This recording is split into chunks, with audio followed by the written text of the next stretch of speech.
The question came during dinner on a quiet Thursday evening in Madrid. Ronaldo's 11-year-old son, Cristiano Jr., looking up from his plate with the kind of serious expression that children wear when they're processing something they've seen but don't fully understand.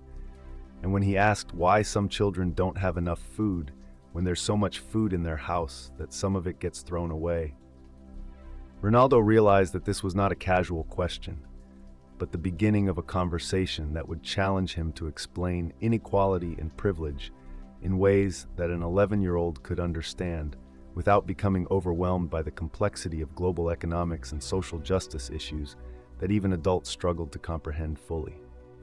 "Papa," Cristiano Jr. said, setting down his fork with the deliberate care of someone who had been thinking about this question for days. "Today at school, our teacher showed us pictures of children in Africa who don't have clean water or enough food. And I don't understand why we have so much and they have so little, and why nobody just gives them what they need, since there are people who have more than they could ever use, like us. And I keep thinking about those children and wondering if they're hungry right now while we're eating dinner, and whether it's fair that where you're born determines if you have enough food or if you have to worry about starving." The directness of the question hit Ronaldo harder than any criticism from journalists or opponents ever had, because it came from someone who loved him unconditionally, but was also beginning to understand that their family's wealth existed in a world where other children suffered from poverty that seemed preventable if resources were distributed differently. And he realized that his son was asking not just about global inequality, but about their family's moral obligations to use their privilege responsibly, rather than simply enjoying it, without considering the suffering that existed alongside their abundance and comfort. Ronaldo set down his own fork and looked at his son, recognizing that this moment would shape how Cristiano Jr. understood wealth, responsibility, and his place in a world where accident of birth determined life outcomes more than merit or effort. And he understood that his answer needed to be honest enough to acknowledge difficult truths about inequality, while being age-appropriate enough to inspire compassion rather than guilt or helplessness that could overwhelm a child who was just beginning to grapple with moral complexity that many adults preferred to avoid rather than confront directly. "You're right to think about those children," Ronaldo began, choosing his words carefully because he knew that this conversation would influence his son's character and values for years to come. "And you're right that it's not fair that some children have so much while others have so little. And the truth is that most inequality exists not because there isn't enough food or water in the world, but because the way we organize our societies makes it difficult for resources to reach everyone who needs them, and because some people have more power to take what they need, while others have less power to get what they deserve." Cristiano Jr. listened with the intense concentration that children bring to topics that genuinely interest them. And when he asked why people with power don't just fix the problems if they know how to do it, Ronaldo found himself explaining concepts like political systems, economic structures, and historical injustices that had created current inequalities. But he tried to focus on what their family could do, rather than dwelling on problems that seemed too big for an 11-year-old to process without becoming discouraged about the possibility of making positive changes in the world.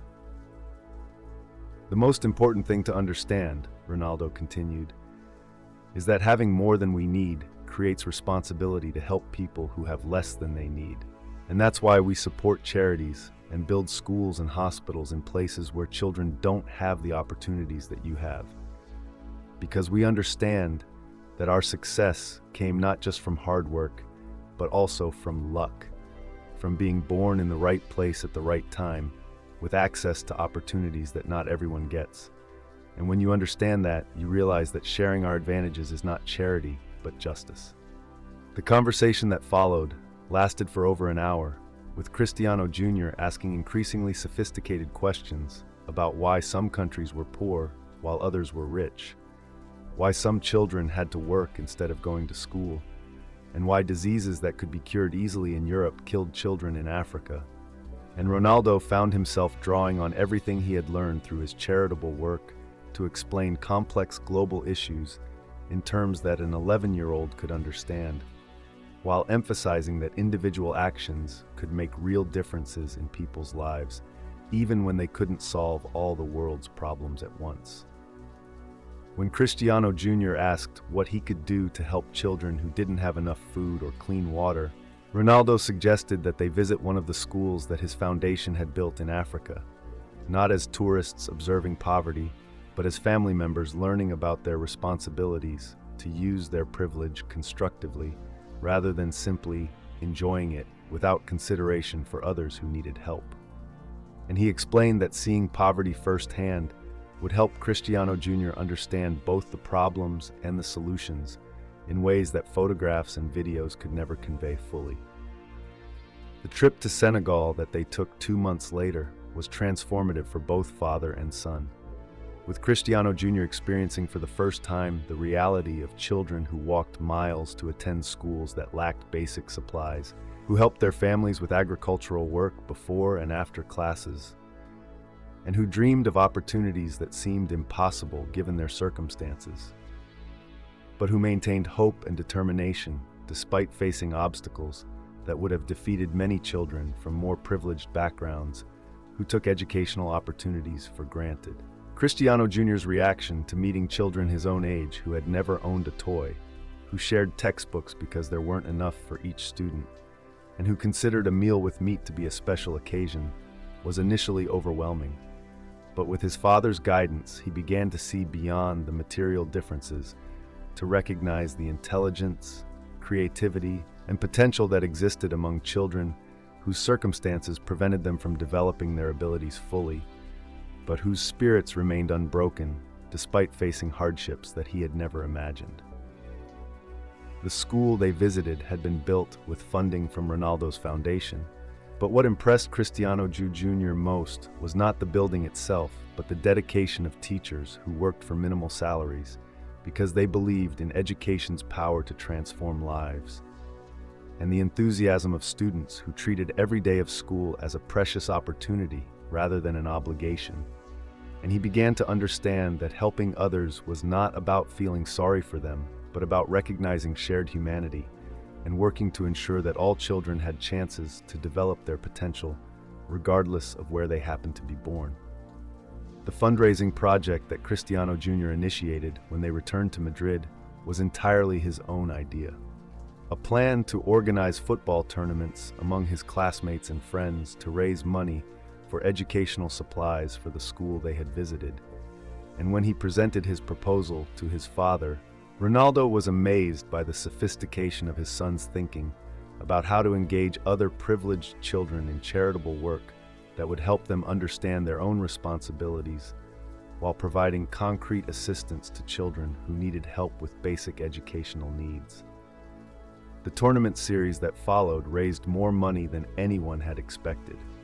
But more importantly, it educated dozens of privileged children about global inequality and their potential roles in addressing problems that seemed distant but were actually connected to their own lives through shared humanity and moral obligations that came with advantages they had done nothing to earn but could choose to use constructively rather than selfishly. Cristiano Jr.'s speeches at school assemblies about his experiences in Senegal and his fundraising efforts became legendary among his teachers and classmates, not because he was Ronaldo's son, but because he spoke with genuine passion about justice and responsibility in ways that inspired other children to think seriously about their own privileges and obligations. And several families were motivated by his example to become involved in charitable work that extended beyond writing checks, to include personal engagement with issues that required sustained attention rather than occasional donations. The mentorship program that developed from Cristiano Jr.'s initiatives connected privileged children with students from the African schools that Ronaldo's foundation supported, creating pen pal relationships that evolved into genuine friendships across continents and cultural differences.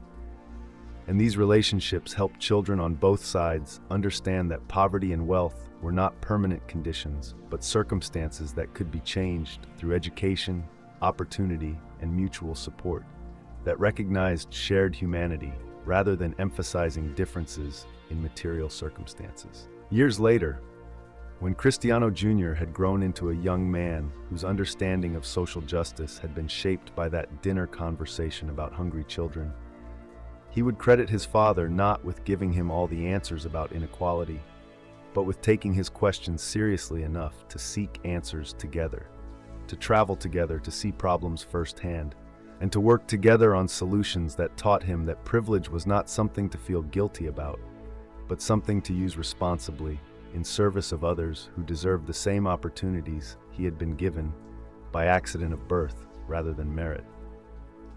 The foundation that Cristiano Jr. eventually established focused specifically on engaging privileged children in charitable work that educated them about inequality while providing meaningful assistance to disadvantaged communities. And his approach emphasized personal relationship and direct engagement rather than distant charity, that allowed donors to feel good about themselves without actually understanding the problems they were trying to solve or the people they were trying to help through financial contributions that were important but insufficient without human connection and genuine commitment to justice.